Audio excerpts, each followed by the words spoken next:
Previously on Xbox Ready. They could be in a real bounce back position. How many times have you heard me say that? They just have to avoid stupid ass decisions.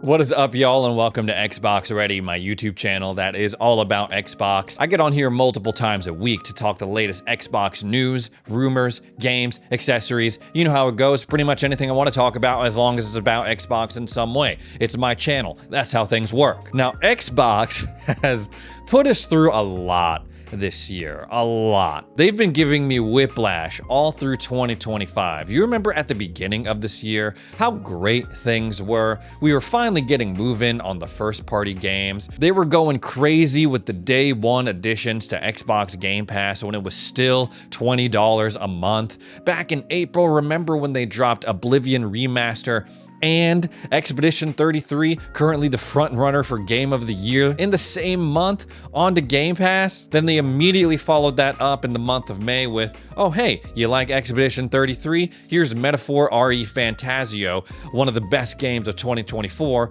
and Doom the Dark Ages, and just so many cool things happening in the world of Xbox until suddenly it was not cool anymore. I guess they got tired of all the positive press, all the cool stuff they were doing. They were like, you know what, let's go the opposite direction. Let's create a massive amount of negative buzz about Xbox to the point where if any YouTuber makes an Xbox is dead video, it's guaranteed to get like 100,000, maybe even 1 million views. Let's lay people off, shut down a couple of studios. Let's go ahead and cancel a couple of games. Let's raise the prices, not just on consoles, but how about we go for Game Pass as well? As a content creator, as a fan, it is hard. It's becoming increasingly difficult to talk about the cool things Xbox is doing. Oh, Project Magnus, this Xbox where you'll be able to play Steam on it, a guaranteed 75 day one additions to Game Pass in 2026, the 25th anniversary. When all this other noise is happening, that's what people are gonna latch onto and focus on. Let's talk about what's worse for a sec here.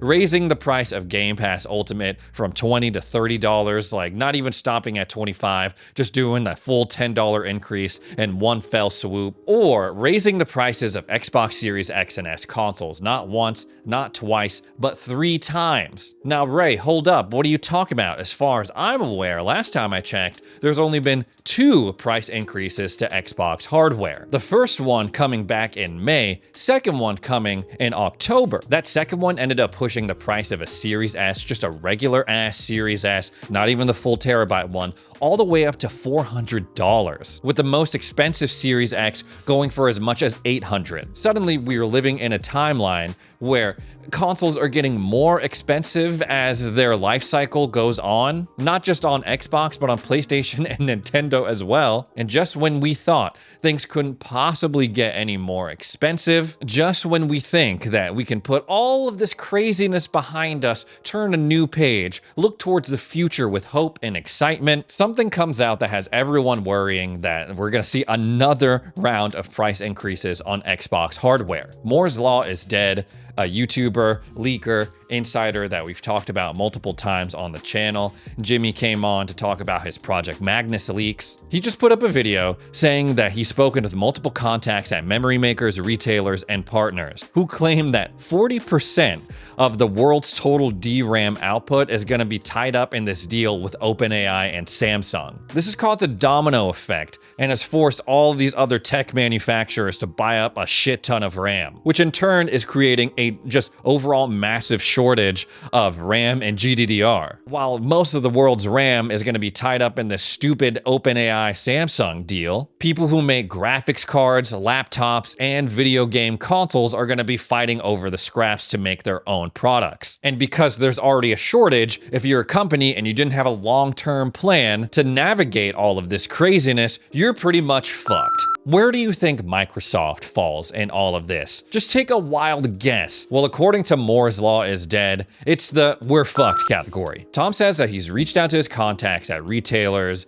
at memory makers, and they've all said that they've been reached out to by Microsoft saying, hey, there's a problem, we're fucked. Tom claims that his sources at those retailers, at those memory makers, have been contacted by Microsoft and have been told in no uncertain terms that Xbox Series consoles could be impacted very, very soon. In contrast, he says, from what I've heard, Sony planned ahead, bought up gobs of RAM near the bottom of the pricing, and thus they should be fine for months. They have plenty of GDDR6 at least, that's what I'm told. Prices could go up eventually. I could see that happening next year, but there is a reason Sony is cutting back PlayStation 5 pricing for Black Friday. They aren't just doing it as some extreme move or because sales are bad. They can afford to do it, apparently. They are not worried about RAM shortage, at least in the short to mid-term. Now, I'm sure every major gaming news and tech outlet is scrambling to reach Microsoft for a comment regarding this. As of right now, this is just rumor, but we've covered Moore's Law is Dead a lot on this channel, especially in regards to his leaks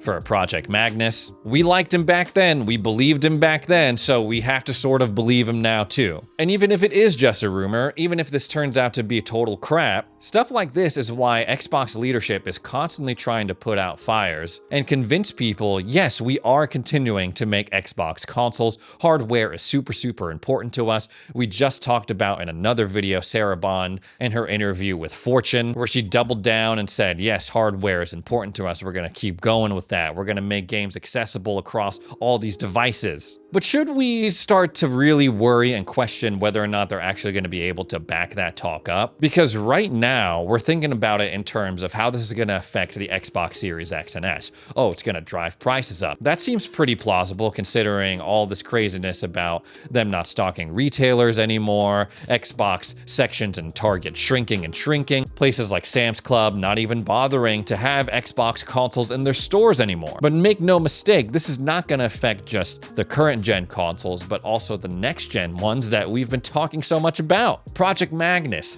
this PC Xbox hybrid thing, the one that's supposed to represent the biggest technological leap in gaming history, the ones powered by these AMD chips that are going to be a premium, awesome experience. I guess I should pump my brakes a little bit here. In the short term, I personally don't really have anything to worry about because I already have two Xbox consoles, my Series X and S, that I bought at a very reasonable price compared to what they're being priced at now. My Razer 14 is still chugging along. My Xbox Ally X is just starting to heat up. But this is definitely gonna be very worrying for a big portion of the fandom. Already people were messaging me saying, man, I'm really worried about how future Xboxes or how much they're gonna cost. If the Xbox Ally X is $1,000, what's Project Magnus, this premium high-end experience, gonna be priced at? And news like this, even though it's just a rumor right now, just fans the flame of those worries. How's it going, Xbox Ready viewers? It's me, Jimmy Champagne, the resident PC expert here at Ready Media LLC. Ray wanted me to come on the channel and talk about this RAM shortage because I'm assuming he's talking about the news story that's coming from Moore's Law is Dead, my buddy Tom.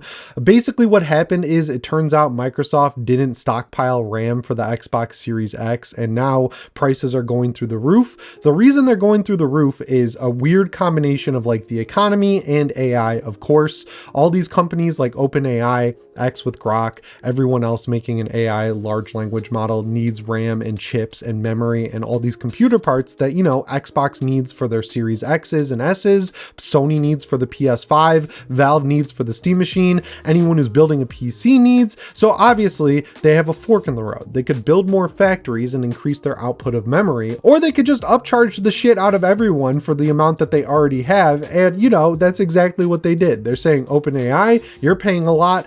Jimmy, who wants to build a PC maybe, you're going to pay a lot as well. Microsoft, you want to build some consoles, you're going to pay a lot. And Sony, you kind of outsmarted us for the short term because you stockpiled a bunch of RAM because you saw where the winds were going, but you're going to run out eventually, and then we're going to upcharge the shit out of you as well. And this is complicated because As we know, this generation is a little different because these companies don't want to be loss leaders anymore. Like with the PS1, 2, and 3, Xbox 360, and Xbox One, Microsoft and Sony took a loss on all the consoles because they knew they'd make it up on the back end through us buying games on the Xbox or PlayStation store. They take a 30% cut. This generation with the PS5 and Series X and S, they said, nope, we're making a profit going forward. We are not selling below value or at cost. So going into the next generation, they're not going to want to go back to that. This generation, they totally switched it up on us and said, we're going to make a profit, which is why we've seen multiple price increases for both consoles pretty much the entire generation. So going into next gen, I don't foresee any of these companies that are buying a bunch of RAM needing less of it because AI is just going to keep growing. So